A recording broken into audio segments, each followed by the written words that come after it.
We're going to be baking bread completely off-grid today. That is because it is day 4 for me here in Florida in the Big Bend region after Hurricane Helene, a Cat 4 storm that hit us, and we are still without power.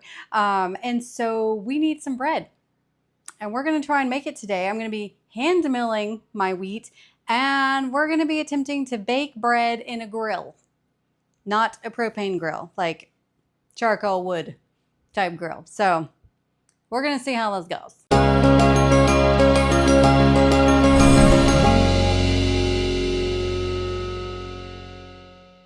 Hey y'all, welcome back to Grains and Grit. My name is Felicia, and on this channel I teach you all about real whole grains, all from a biblical perspective.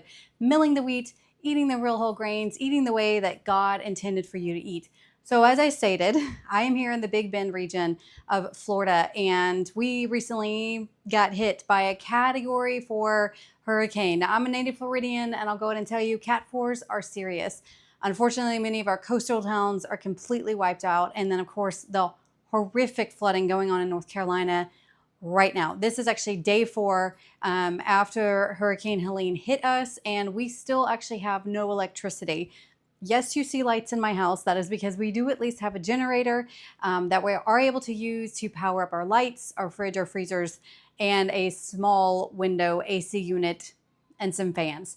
So that's basically what we're doing today. I have no oven, even though I possibly could hook up my Nutrimel Artiste grain mill. It still pulls about 500 watts, and I'm kind of not wanting to do that. And it's time that we test out actually true off-grid baking. Can we make loaves of bread in a grill that I milled by hand and that I have to knead by hand? So I don't have my typical machines. So we're gonna do this today. Let's get started. All right, y'all. So here we have it. We're at I have my Wonder Junior Deluxe grain mill that I have on hand. So this is manual. I love this thing. I have actually done a review. I'll list that video up here. It was a while ago. So this is actually what I typically use it for is grinding up my coffee, which I have been doing, which has been wonderful. And thank you, Verena Street, for keeping me in with coffee. Got a discount code for y'all. Great company. I really like this coffee. So check out the description box below for that. But here's the deal. Grinding up coffee can be a coarser grain. So that's actually not been a big deal to mill in here, and it's been doing great. But now we got to grind some grains, and obviously we want them fine. And this is where it gets a little difficult using this. Now, you're going to see me doing this on video, but just know I will not be doing this all. I will be roping my kids to be doing this. So just know I'm not doing this all myself. I have children to help me. But we are going to get started. Now, this video actually is sponsored by 4 Generations Organic Farms. I love them. I'm using their hard white wheat, and we will hear about them more later. But I'm going to be using hard white wheat today. I've been doing coffee, so that's on a coarser grind. So I will need to adjust this to get to a finer grain. So the first few grinds are going to be kind of just getting it to where I want and make sure I have no coffee left in here. So let's go ahead and pour this in. Now, do know that this Wonder Junior Deluxe grain mill, it is all cast iron, and I am grateful for the fact that it actually has 2 screw thingies to help lock it into your cabinet, to your countertop, which makes it very sturdy. Because that's the thing is I've noticed grain mills that only have 1 bolt that you screw in to lock it in. It can usually you have to adjust. I usually find that so long as I do this tightly, that it ain't budging. So let's go ahead, and I'm going to get out all the coffee. Not a fine enough grain by any means. Oh, you know what? I forgot. I have the wrong burrs on here. I need to switch these out. I actually have them on the steel burrs because coffee is a wet grain. So that's what you got to do it on. So I forgot completely. I have to swap these out for the stone ones, which is what you want for dry grains. Oops. All right, we now have this switched out. Now, let us try to get it fine enough for our grind. And it will help now that I have the right stones for this. Let me add this stuff back in. Whoa. Well, that clearly means I am not tight enough. Okay, yeah, there we go. I did not have it flush. Dealing with more cream of wheat texture. Oh man. Okay, that actually might be pretty fine. Okay, so let's get going.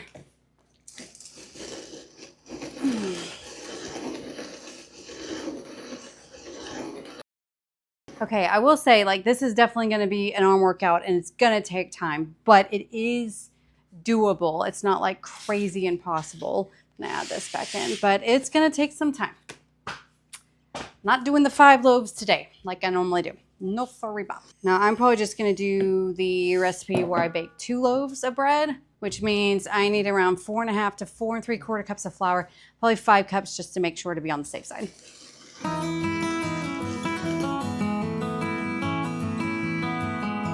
Gonna have arms of steel.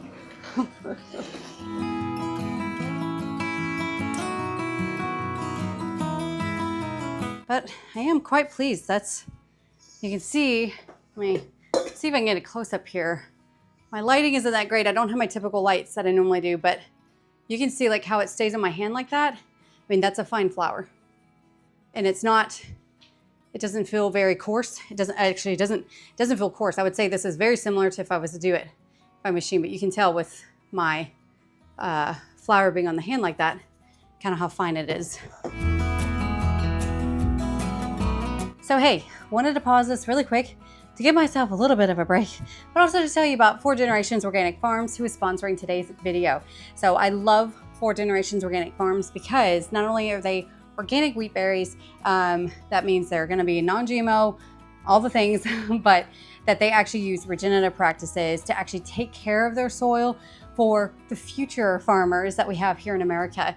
I almost use their hard red and hard white almost exclusively in my house, and I love that they are organic grains, reasonably priced, and they are shipped to my house. And shipping is usually free, which is amazing. 4 Generations, I love everything that they do stand for. They are wonderful, hardworking people, and it is wonderful to know that I'm getting my wheat berries straight from the farmer. So no middleman means that they're able to make more profit to keep on going for hopefully the 5th generation. So be sure to check out 4 Generations Organic Farms. Just go to grainsandgrit.com/4generations. Use the code grainsandgrit for 10% off your first order. Tell them I sent you. And be thankful for electric grain mills. But whether they're electric or manual, they're grinding up just fine. And thank you so much to 4 Generations for keeping me in wheat and for sponsoring this video.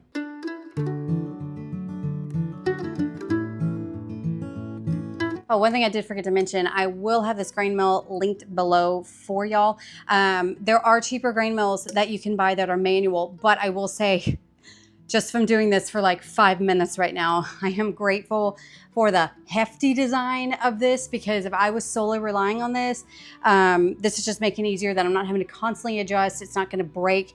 Again, this is all except this part here. Like all of it is cast iron and metal. Like I could bang someone over the head with this and it would hurt. All right, so I have got a whopping, that's probably 3/4 of a cup done in about 7 minutes. This is gonna take forever. So let's get back to it.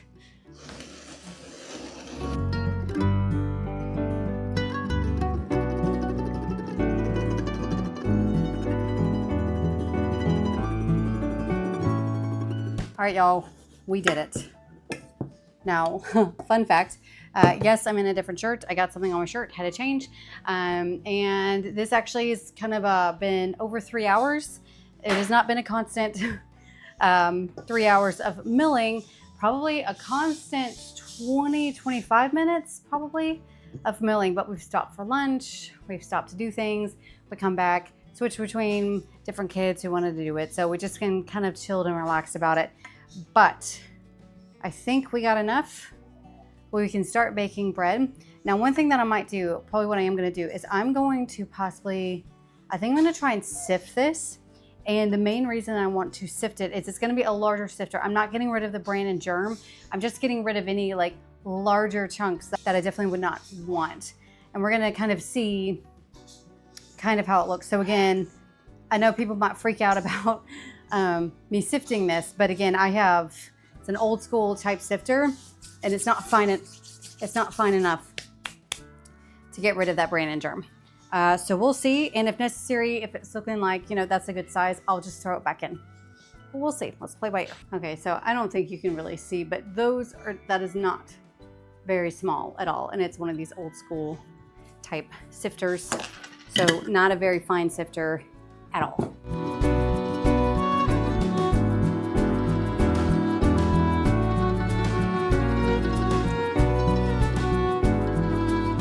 Okay, so just to show you, this is basically what I took out. So you can see like they're much larger pieces. And then this is the flour, nice and fine. But y'all, this is not white flour. This still has plenty of bran and germ in it because I can see it. So it's speckled. It's not a white flour. So I'm just going to leave this out because these are just larger chunks and they're just not fine, really fine enough. And that is not a lot compared to all the flour that I have in here. So this is about 6 cups of flour, and that is maybe 2 tablespoons worth of just coarser bits. So if I wanted, I could save this and throw it into like a cream of wheat or something, or chicken feed or whatever. So this is looking good. That is a nice, good flour. And now let's get started on the hand mixing and kneading parts of it. Okay, so we're just doing my simple yeast bread loaf recipe, but I'm only doing it for a smaller batch. So this can either make 1 large, about 2-pound loaf, or 2 smaller loaves. So we're probably gonna do the 2 smaller loaves today.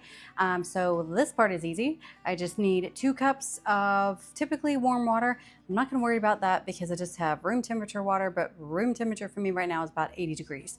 So we're gonna use that and add 1 cup of our flour, and then 1 1/8 tablespoon of yeast. You can just do 1 tablespoon of yeast, that's fine. We're gonna let this soak for about only 15 minutes needed until it's nice and bubbly. My house is hot enough where that's all I need. And I do recommend these Danish dough hooks to be mixing up bread like this. It's really helpful. Okay, and then we're gonna cover this up to keep bugs out because Florida, and let it sit here for 15 minutes. I'll see you back here then. Okay, so I've switched to here. It's been 15 minutes. This is looking good, nice, bubbly. So I know my yeast is good. And now we just add our other ingredients. And this is probably a good video also for if you need to knead by hand. Okay, so now I have 1/2 cup of oil, 1/2 cup of honey. Do you know you can always leave the honey out? That's fine. We need 1 1/2 teaspoons of salt. Okay, and from here, we're gonna add in, very similar to how I do it with machine, slowly adding, because the recipe calls for 4 1/2 to 4 3/4 cups of flour. I've already added 1. I'm gonna add probably an additional 2 more to get up to 3 cups. Okay, mix this together. And basically, like we do in a mixer, we're gonna add enough flour until, this is a bit different, probably until I'm able to actually put it in a dough, where I'm able to roll it up in a dough ball and then put it on my counter and then go from there. So that's 3. Let's add in another about 1/2 cup. So the problem with kneading by hand is you run the risk of adding too much flour and it being dense. So add just a little bit at a time. So I'm going to go ahead and do that. So we have a total of 4 cups in. Pretty sure I'm going to need a bit more than that. Okay, not quite able to roll it up in a ball of dough, but almost. So I'm going to add a little bit more, about 1/4 cup. And eventually, like now, when it starts getting really stiff, I'm now going to switch to my hands because that way I can really feel this dough.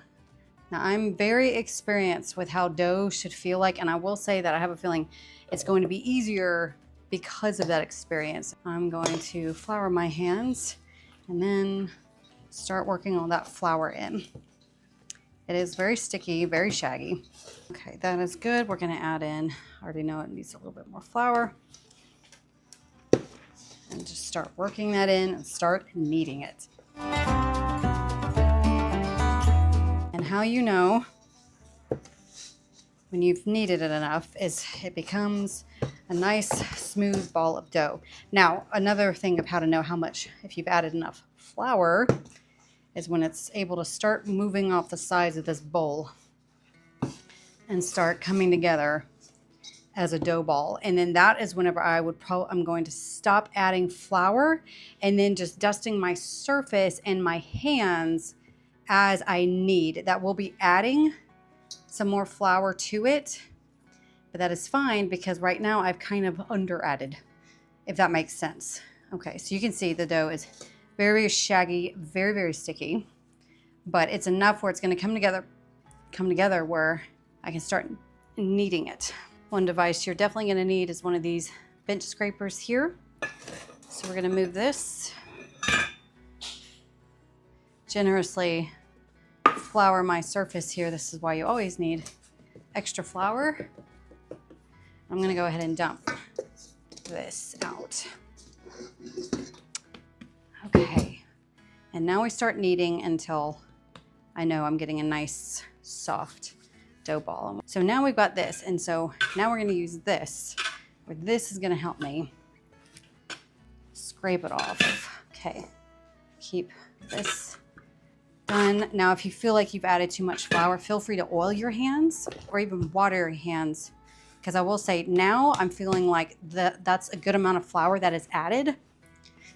So now we're just going to knead the devil out of it until it is smooth, and you're going to want to be aggressive. Now this amount is going to depend on how vigorous you are with kneading.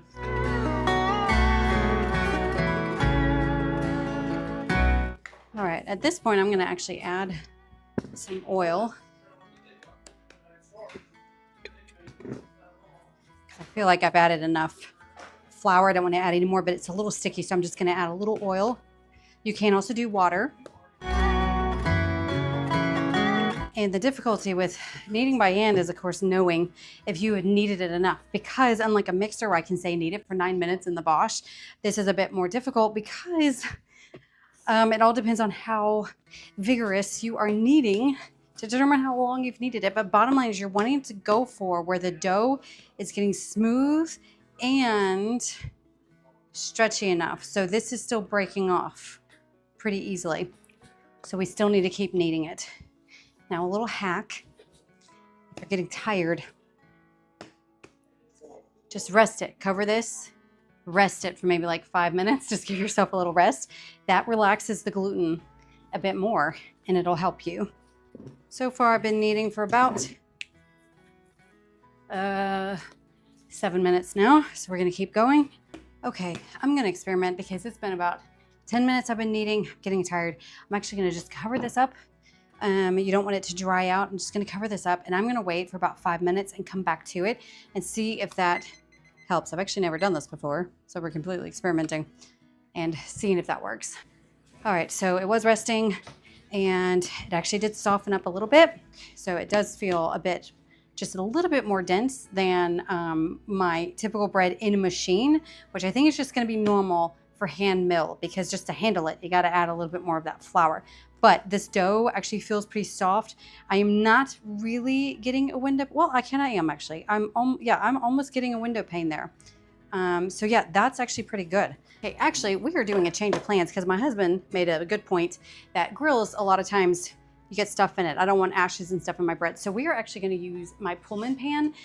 So that way a lid is on it, and I think that's going to do the best in the grill. So I'm actually going to weigh this because this is a 2-pound Pullman pan. And this is how you do Pullman pans, is this is where you weigh the dough and get it for, if it's a 1-pound Pullman pan, you want 1 pound of dough. If it's 2 pounds, you get 2 pounds of dough. So we're gonna weigh this. Pretty sure this is a little over 2 pounds. Yeah, it's 215, so good, almost a pound more. Okay, that's good, 2 pounds and an eighth. Now this, I'll show you what I'll do with this in just a minute.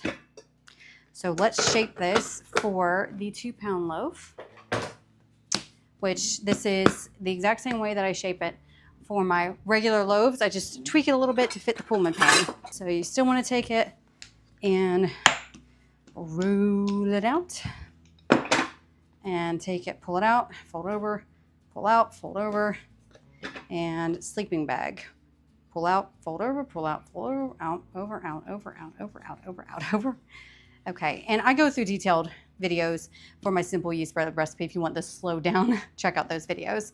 But then it's a little jelly roll, fold this over. We need smooth sides And then to get the Pullman pan, because you see it's this length, we're just going to start rolling it out to where it's about the length of that Pullman pan. All right, that's pretty good. So make sure everything's good. We put it in. Okay, now if you don't have one, this is a USA pan, so it's silicone non-stick type thing. So I don't need to spray my pan, but if you don't have a non-stick type pan, you need to spray it. And then we put our lid on all the way except about an inch here, so that way I can see it. And I'm waiting to see until the bread dough gets about an inch below the lid, because it's going to rise a little bit more as it bakes. So an inch below the lid, and then I close it up completely, and we're going to put it in the grill. So my husband's about to go out, do the grill, and I'll tell you how he did it.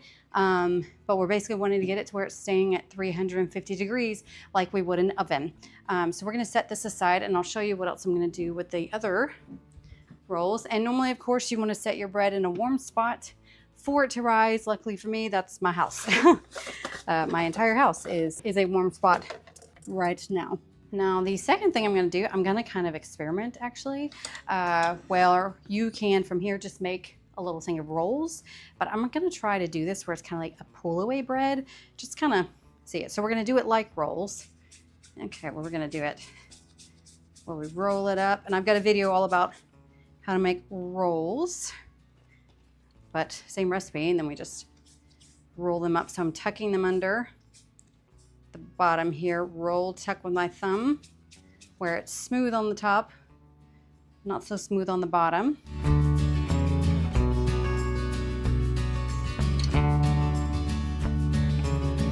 That's going to rise, so I'm going to go ahead and cover this. I'm really curious to see how this turns out. But yeah, if you ever have any extra dough, like from your Pullman pan or something, just make some rolls. Make some rolls. Okay, so we're going to cover this up like that, so that way I can check it to see how it's rising, and then I'll really tuck it under when it bakes, because I don't think it's going to rise above this. I may tint it like a dome just to make sure. This is just to keep things like ash and stuff getting in the bread. So we're gonna let this rise, and I'll see you outside at the grill. So here's my husband at the grill. This is just his chimney that he has. And so we don't use any lighter fluid. This is just some newspaper, some lighter knot or fat wood with the charcoal to go ahead and get this lit. So he lights it, and takes about, I think, 10-15 minutes before it's nice and hot coals ready to use. Now, one thing that he mentioned is, here they are, the coals are nice and hot, is you don't want to put them right under the bread. So as you can see here, he's actually putting them on the side of the grill to keep the bread from being right over the heat, because he did state that it would probably burn. But here he has it completely covered up. You're wanting to cover up the holes and things like that, the vents and the stacker, to just basically, you're wanting to create an oven, and we're wanting to get this up to 350 degrees. So for right now, we've got all the holes nice and plugged up.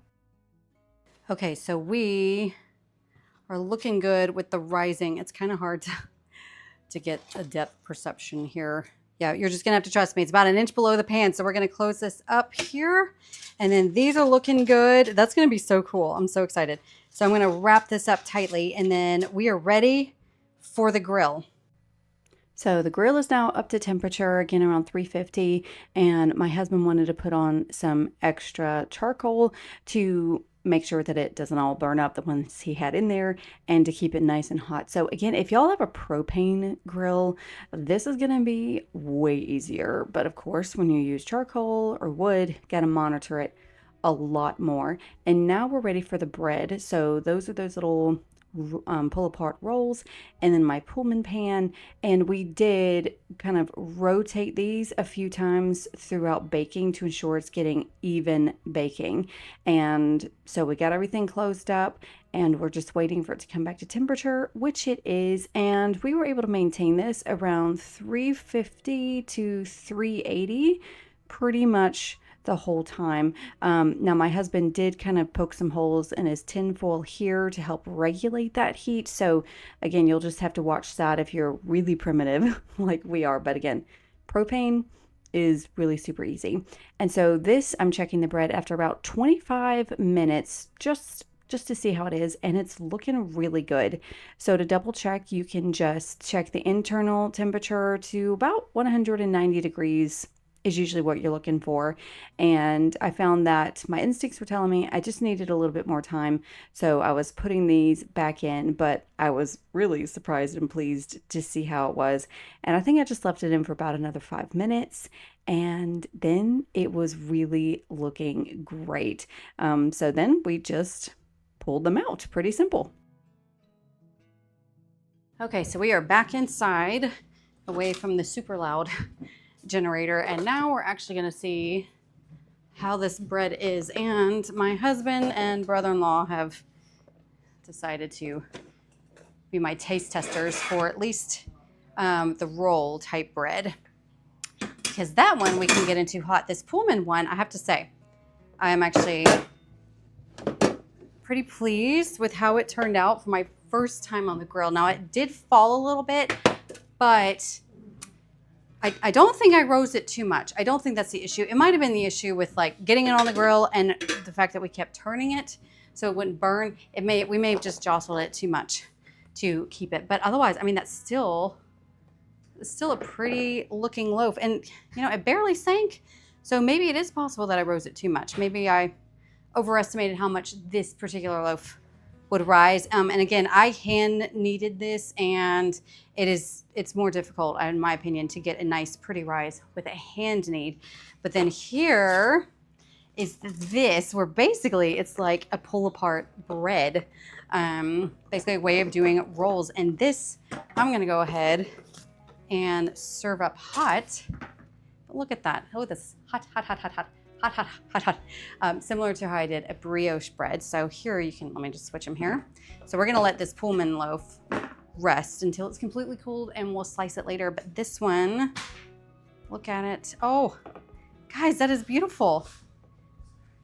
Not bad at all. Now let's give it to the men because they are the ultimate taste testers here. I think this would definitely be an easier way of doing this with the rolls. So let's see. Y'all come in here and taste this. Okay, well, it's really hot, so try that one. Busy right now. That's a perfect roll? All right, my husband says that is a perfect roll, but I have to say, a super easy way to do this. So I would definitely say, as beginners, do something like this, and you can even double stack it if you wanted to. So I would do something like this. If you're like true off-grid situation, obviously your flatbreads would be easier. But if you're wanting like your typical yeast breads like this, that is an excellent way to do this. So we're getting a verdict from my brother-in-law. His this one. What do you think? Oh, yeah. Good? Yeah. All right. We have the men approval. So there you go, y'all. That's a nice light fluffy loaf. And I'll show you what the Pullman pan looks like whenever it completely cools down. And they're going to keep eating this, I'm sure. All right. So under protest, I've been told to go ahead and slice this, even though it's not completely cool. So that's okay. We're going to see what this looks like. I will say, slicing very well. And it looks good on the bottom, not burned. All right. So they're going to have to try this one too, as they're killing all the flies. Okay, so that is a great little piece of bread right there. Look at that. I did good. And it feels soft too. All right, y'all gotta try it. Are you good? All right, the men approve. Very, very good. And there's the loaf. So it's looking good. We don't have any gaping holes in it. It feels really good. It's actually nice and soft, as you can see here. And very delicious tasting bread. So kudos to my husband, my grill master, who made sure the temperature was always perfect and everything. And there you go, y'all. We did it. Y'all, we did it. I'm very pleased by the bread that turned out in the oven. So I've never done this before. And again, we are doing this with no electricity. We just have a generator, and that's why. But this is truly an off-grid bread. And we did it. And we don't have a fancy grill. The grill is partially falling apart.